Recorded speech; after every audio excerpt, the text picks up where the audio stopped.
This is my Dodge Durango 2001 4.7 liter. On my way to Vegas and doing about 70, 80, and it cuts off on me.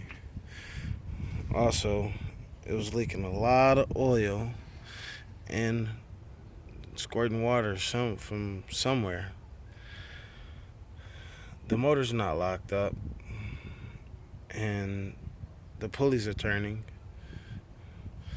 All the grounds are there. Ground there.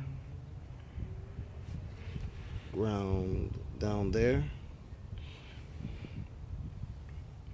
And it's grounded somewhere down this way.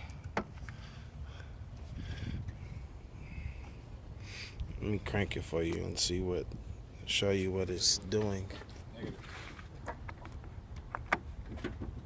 Hook this negative battery cable up. Pulleys are turning. I don't know what it could be. Does anybody have any advice? Change a few coil packs